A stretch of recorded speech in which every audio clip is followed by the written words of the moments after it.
I don't have two crows, but I got two ducks. Oh no, Timmy! Sorry, I thought they squeaked. Quack.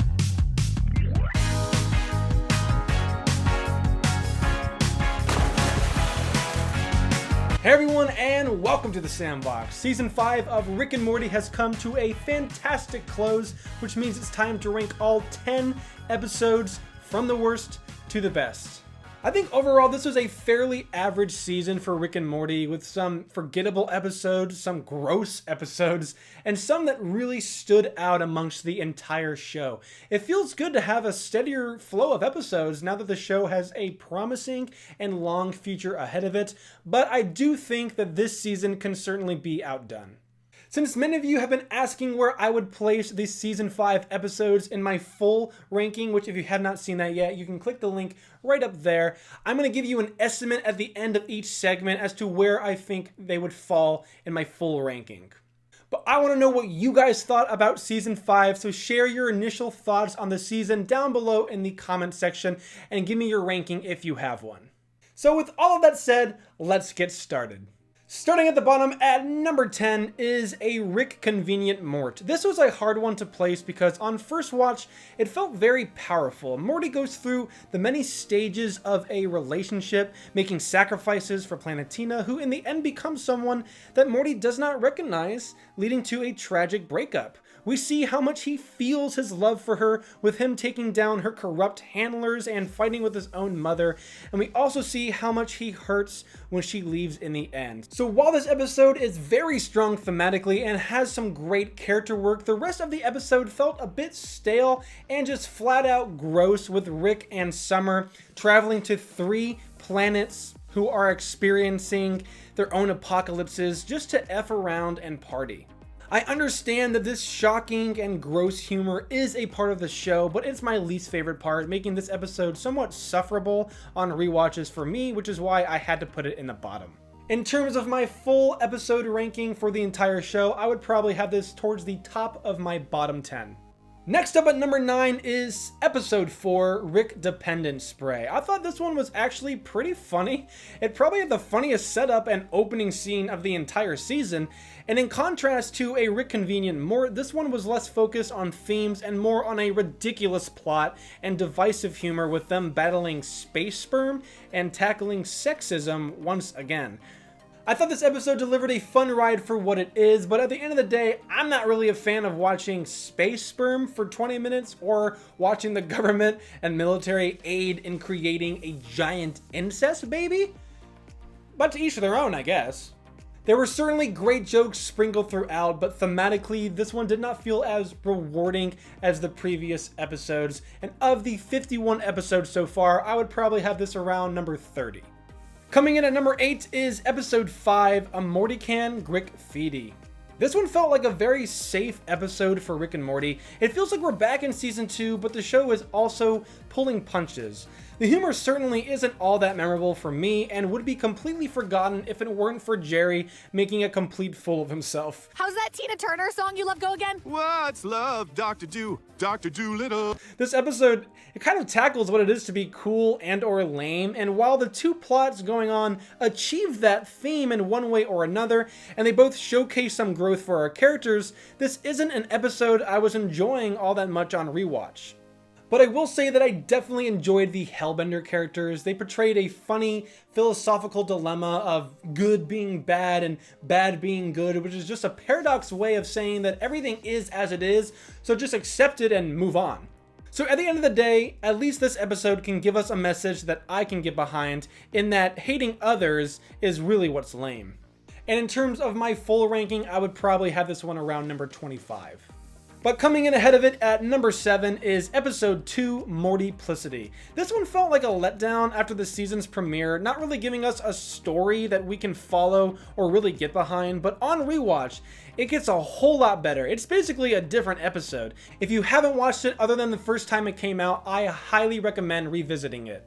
The first time you watch it, you keep getting the rug pulled out from underneath you, thinking, oh, this is the real Rick and Morty. Oh, no, wait, this is the real one. No, wait, this. And eventually you realize that none of them are, and you just stop caring unless you're more relaxed than me and were able to just sit back and enjoy. I kept trying to figure out what was going on and who the real family was. It was definitely a good callback to the show's overarching themes that I talked about before, what is real and it doesn't matter.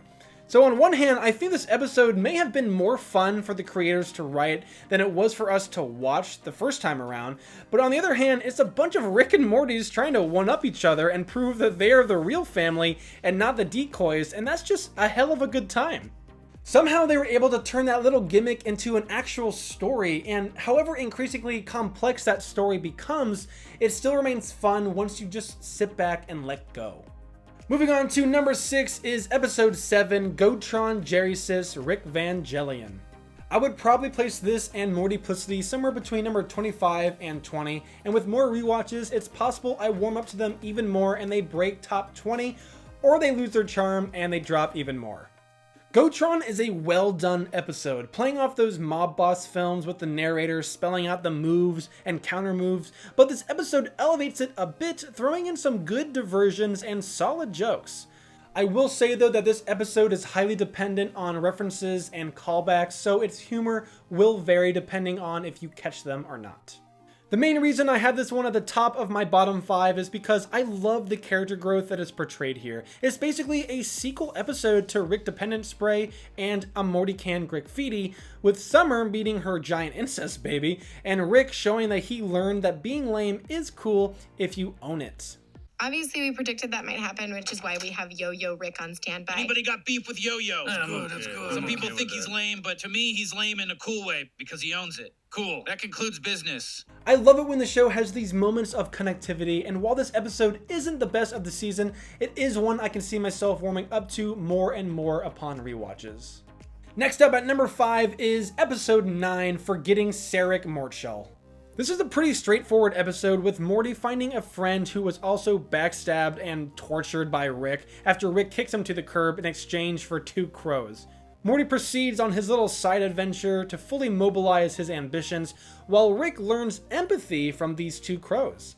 Filled with its usual sci-fi action and weirdness, this episode still manages to show real character growth for Rick. Morty is already a very empathetic person. I mean, we see that in the beginning with him following Rick's destruction to put out the fires. But Rick has to learn it in this episode, which he does by finally trying to see things from his sidekick's perspective, that time this being 2 crows. So at the end, it appears he's ready to reunite with Morty, but alas, he continues on his little rebound while Morty is left behind waiting, setting up the big finale for the season. What can I say? I enjoyed this episode. It had some great gags and it showed real growth for our characters. In terms of my full ranking, it would probably end up around number 20. But coming in at number 4 is episode 8, Rickternal Friendshine of the Spotless Mort.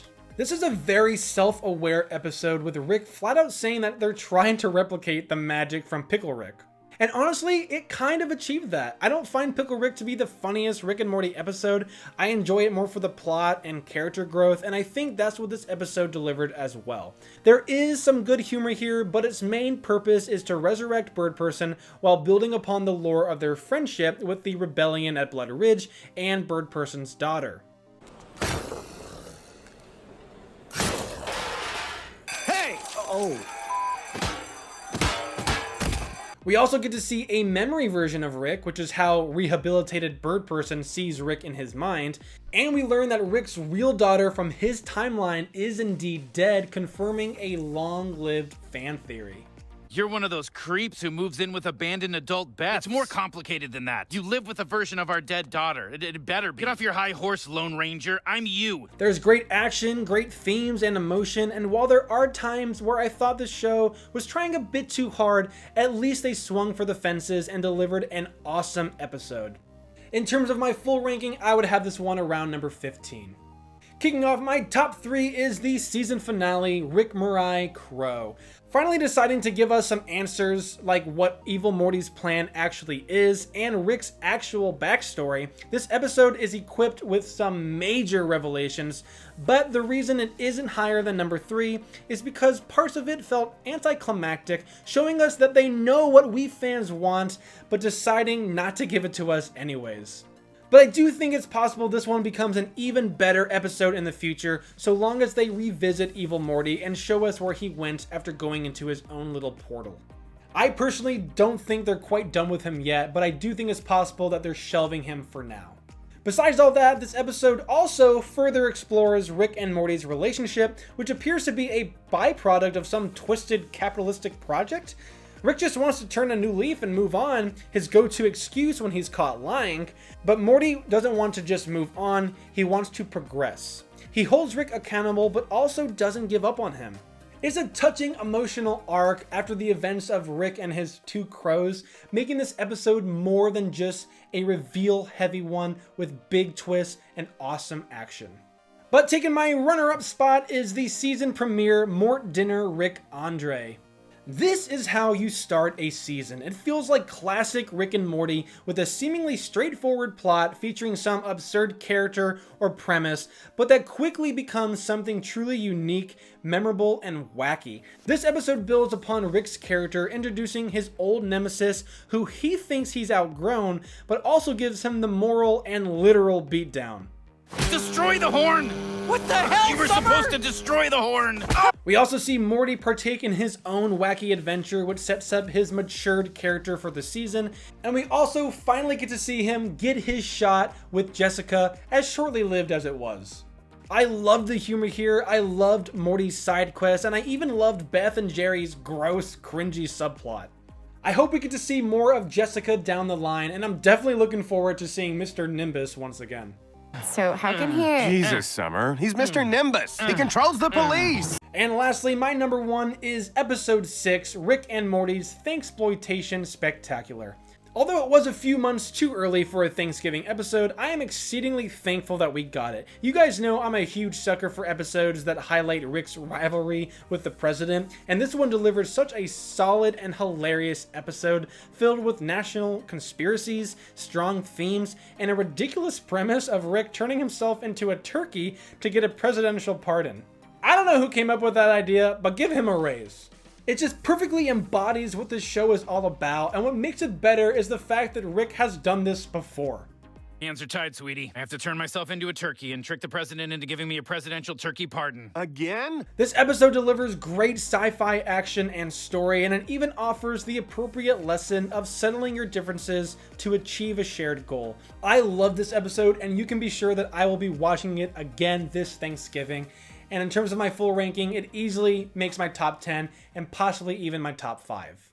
Well, that's my list. Don't forget to share yours down in the comments below. I want to see what you guys thought about these 10 episodes, which was the worst and which was the best. And if you enjoyed this video, consider hitting that like button and sharing it with a friend, as that is what helps this channel out the most. As always, guys, thank you so much for watching. I will see you all next time.